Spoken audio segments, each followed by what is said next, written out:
G'day, g'day, g'day. It is Friday, Sharpen Focus, and we're going to reflect on cultivate awareness to sharpen our focus.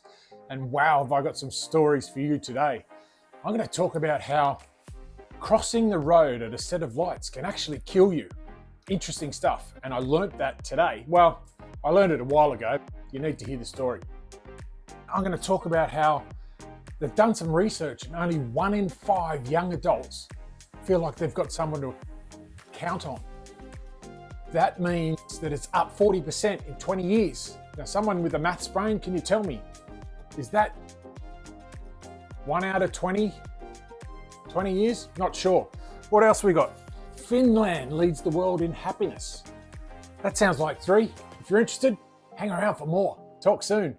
Bye for now. Do you feel like there's never enough time in the day? Are you struggling to switch off from work, the internet, and social media?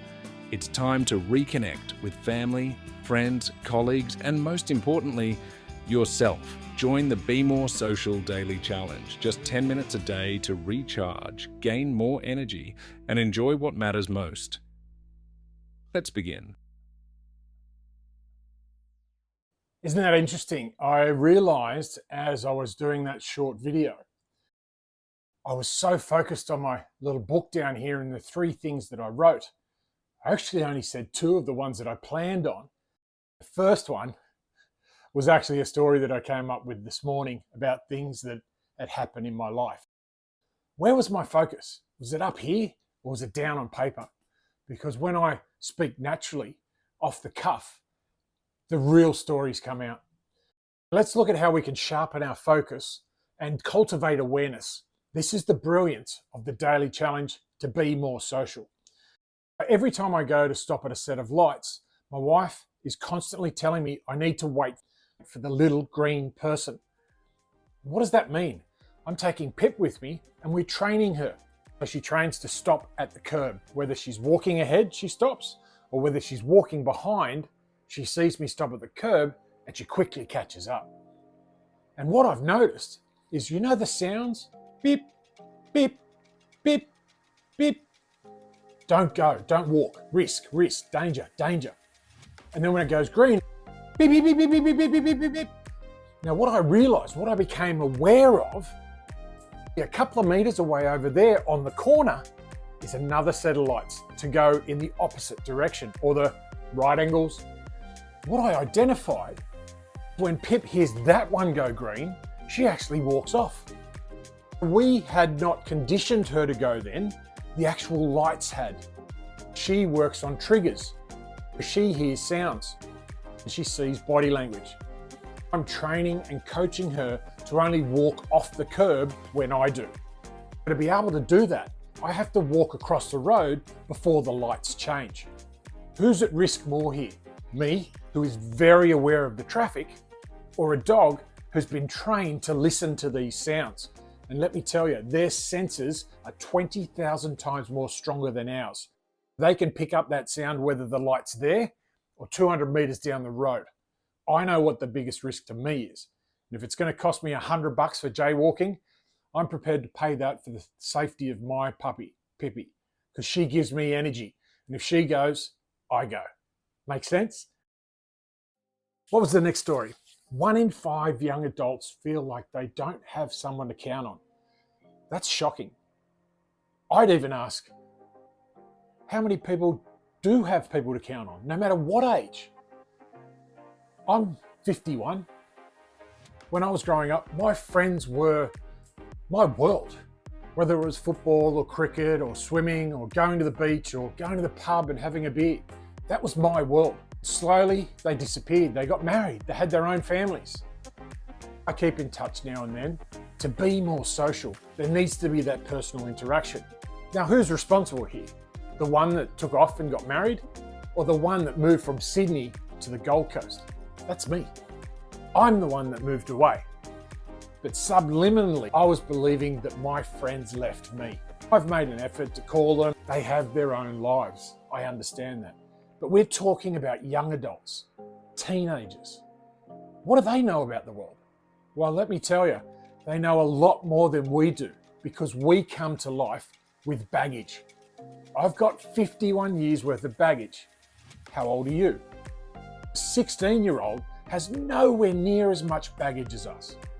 Have they loved and lost? Have they been divorced? Have they disappointed a child of their own? All these things that as adults we've probably been through, they haven't experienced yet. They don't carry that baggage. But where are we focusing that baggage? Do we focus it on our kids? I told you so. Put that away. That's not the way I want it. Why? Is that baggage from previous life? Did your parents treat you that way? Are you compounding that onto their shoulders? If you're doing that, guess how they're going to raise their kids? What I also realised, speaking to this wonderful woman this morning, Lee, who's a grandmother. By the way, I think you might owe us our first donation. You can't say you haven't seen me for a while because I saw you about an hour ago. So that's not long. It depends how long it's taken you to watch this video. Hopefully, it's sooner than I think. You can't watch it until I upload it. Donation coming our way. Yay! Having a bit of fun. Oh, I also got some other advice from a very good soon-to-be friend that I'm meeting in about an hour. It's 8:15, and I'm going to see her. She says she recommended from her experience as a video editing coach and trainer and teacher that I should try and cut my videos to 6 minutes. Well, it's 5 minutes and about 50 seconds, and I'm going to ask you now, Ali, should I stop recording or could you just press stop? Because there might be someone here that wants to go beyond 6 minutes. And I hope I got the timing right, because when we chop it up, that might have actually only been 5.5 minutes. Well, when we've got the intro, yeah, it's going to be well past 6 minutes. It sounds like she may not hear this message before the 6 minute mark, but I'll guarantee you she's still watching. How's that? That's pretty cool, because she's going to watch this before it gets edited. I know that for a fact. What else have we got? Finland, the happiest place on the world. And you know what? I must admit I was a little disappointed at first. I hate the cold. I moved to the Gold Coast because I love the energy from the sun. You know what's got me thinking? I bet their summer is brilliant. Is it possible that their summer is one of those places that only has 4 or 5 hours of darkness at night? That sounds like my kind of place to go. I quickly reframed that focus and I sharpened my focus. Question is, how fast can we find a way for myself, Nick, and Pip to go to Finland? There are challenges around taking pets overseas. Haven't looked into it yet. We're happy in paradise. So the other thing I was going to talk about, which I didn't actually bring up, how I hate apologies. I'm not going to go into too much detail and explain it all. However, I plugged it into ChatGPT. I'm using ChatGPT as a fascinating tool. I drew up a whole training program for my wife last night in the space of about 10 minutes. Pretty confident I'm going to be delivering it to one of the Gold Coast schools very, very soon on how you can reconnect with your family, as in your teenage boys and girls, using ChatGPT and social media. Really, really simple. And I'll explain how I did it.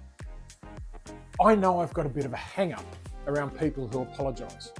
It's basically because they make the same mistake over and over again and keep apologising. I said this to ChatGPT. What is it about having this disdain or this distaste for apologies? What are the pros and cons of people apologising? Wow, the information that came out, it was in my head. It was talking to me, but in a way that I understood. It was one clear message, not 400 different voices. And it gave me reasons why it's okay to let people apologise. It's also okay to not enjoy apologies. I look at apologies as someone making a mistake and having to apologise for something they may have done. I think they're always right. Does that make sense? And it's about forgiveness. If you misstepped, okay, some people call it a mistake. I call it a misstep. You went off on a tangent path. Just jump back on. No worries. laugh about it. If you've seen previous videos where I made comments about when I say so, literally the word so, and then I laugh after it. I know I've had coaches and teachers and trainers who tell me I shouldn't say g'day, I shouldn't say mate, I shouldn't say so. Why wouldn't I say so? Who's it hurting? Not me. I love it. I actually laugh. Somewhere along the lines, understanding gets distorted. A really wise man once said, you've just got to find your true, authentic self. If you say so, say so. So, I find that funny. Anyway, coming to the end, there's about 4 or 5 or 6 stories in there. All around how to be more social. I met an awesome woman by the name of Lee this morning. I'm about to meet another one called Ali. Who else knows who I'm going to meet throughout the day? Because I love to be more social. If you want to join, find the links, comment, share, do all that stuff that all the marketing guys do. I'm on my own path, loving what I do. Who knows? Anyway, time to go. Awesome to see you. Great week. All the best. Bye for now. Thanks for listening as we take on the Be More Social Challenge. Join Danny Crouch tomorrow as he shares his journey, and we hope you'll join in too. Drop a comment below. Tell us how it's going, ask questions and share your insights. Find more details in the description or at chooseyourchapter.com.au. Let's make time, boost energy, and aim to be more social today.